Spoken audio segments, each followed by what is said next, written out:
Okay, thank you. Good afternoon, everyone. I'm Katrina Marsden. I work for a consultancy based in Berlin called Adelphi. And since 2014, I've been managing the secretariat of the EU platform on coexistence between people and large carnivores. Yeah, it's just the start of the tour. And also various other large carnivore platforms. So I'm going to talk a little bit about what large carnivore platforms are and what we want to achieve with them. It's an approach that's being promoted quite a lot on a policy level at the moment. But do we know what we want to achieve with them? Do we know if we have achieved it? And also a bit of self-promotion for our work. We've been producing a toolkit on establishing large carnivore platforms, and we'd be very happy if everyone used it and also provided us with feedback if possible.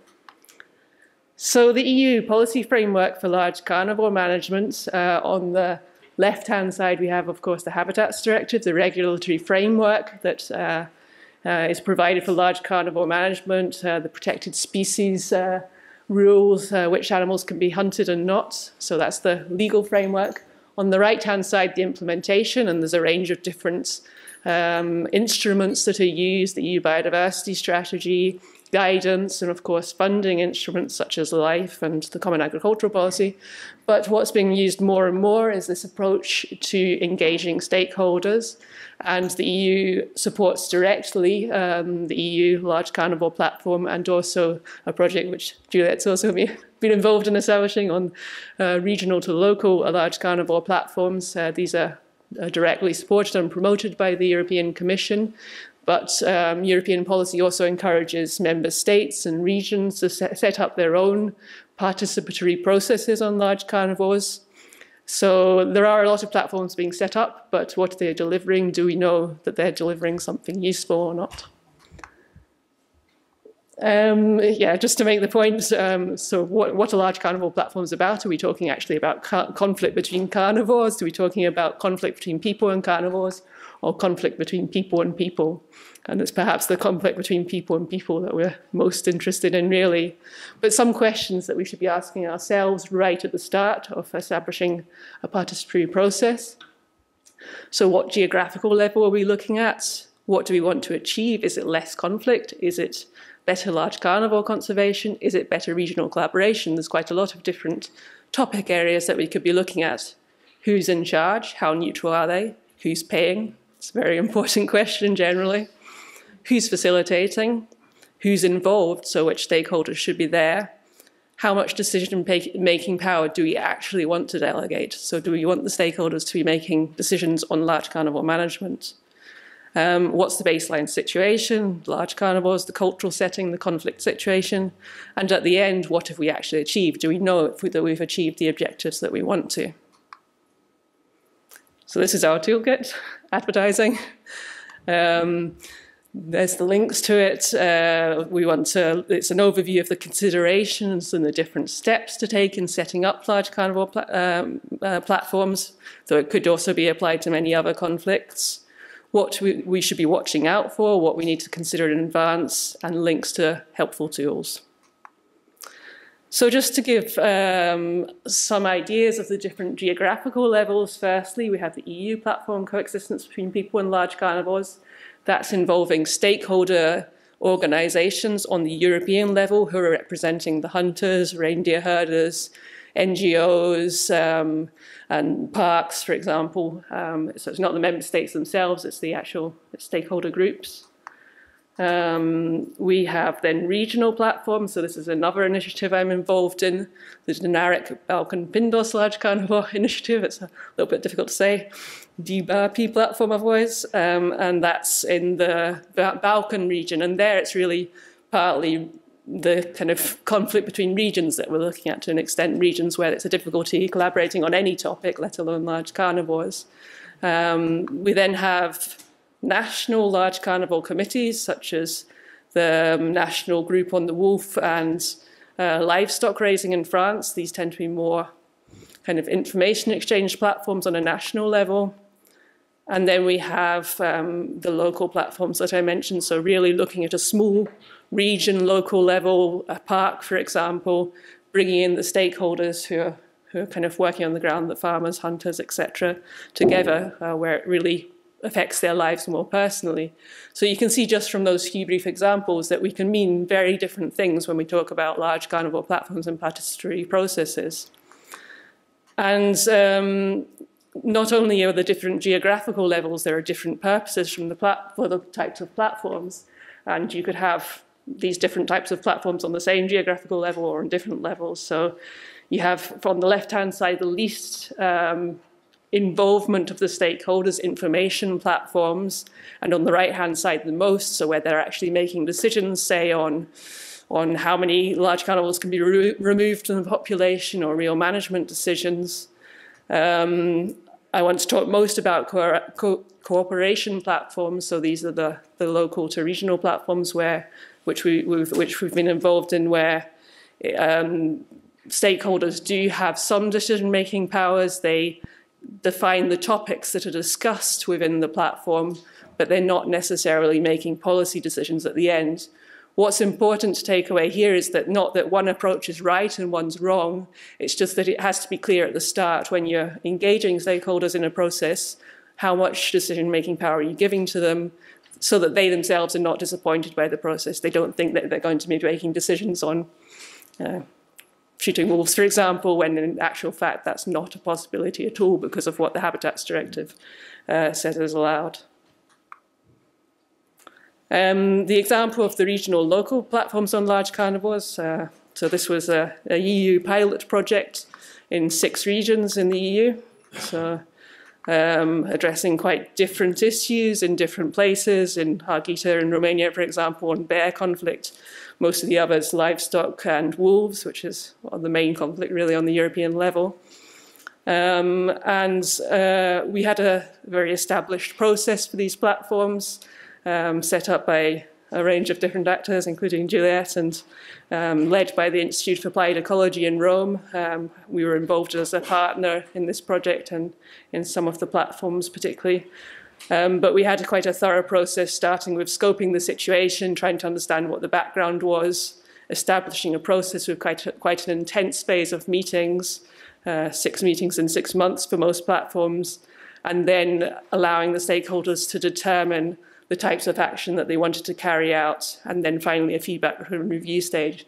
And I want to concentrate particularly on the scoping, how to understand the baseline situation, and the feedback and review. So how can you see at the end of such a process whether you've actually achieved something or not?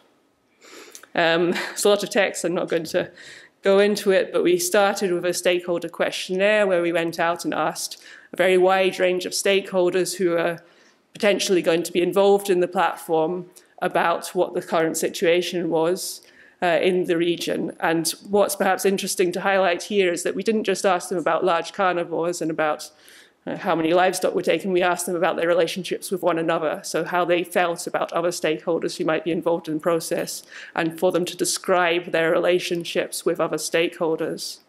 And we gathered together all the responses, analysed those, put them in a report, and at the first meeting of the platforms we discussed that directly with the stakeholders, so that we were saying to them fairly directly, so there's clearly a conflict between these different groups. Can you start to work on this conflict? And so the question was more about their relationships rather than what the large carnivores were doing.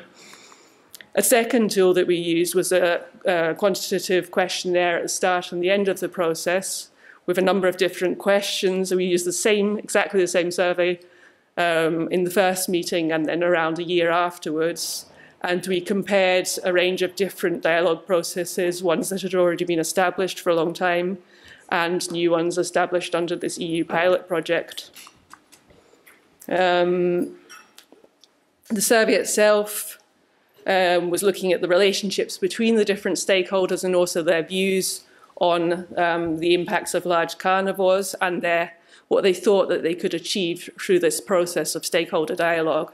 So some of the questions, it was multiple choice questions mainly, whether they thought the conflict was increasing or decreasing, whether they thought, what they thought the platforms could achieve, how they regarded different stakeholder groups, so whether they trusted or could work with other stakeholder groups, and There were also a number of questions that were looking at consensus estimates, so what they estimated were the viewpoints of others involved in the process.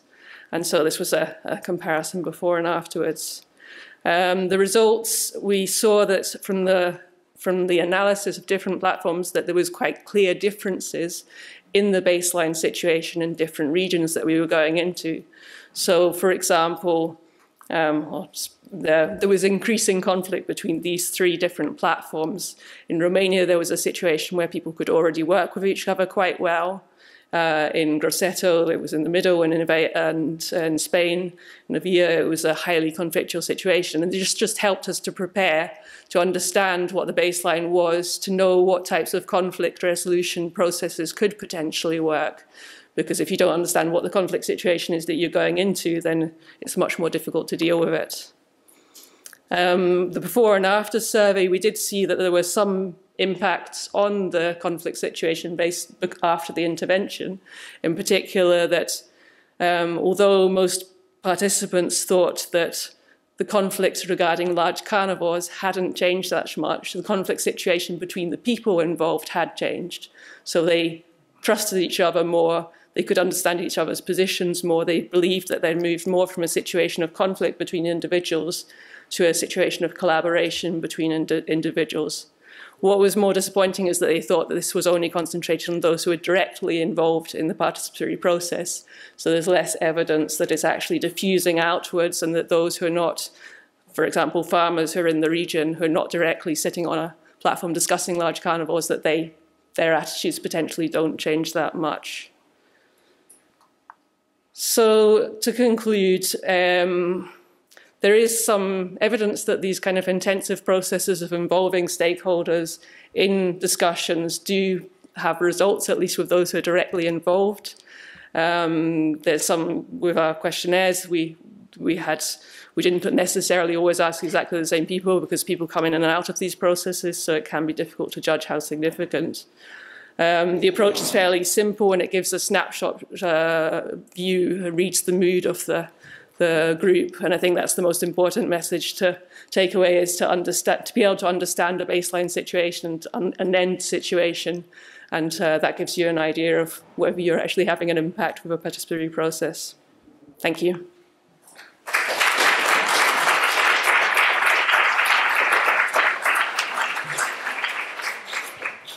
Thank you very much, Katrina, for that work on platforms.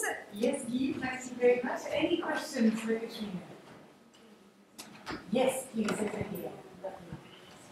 There is dotted around for the people at the back.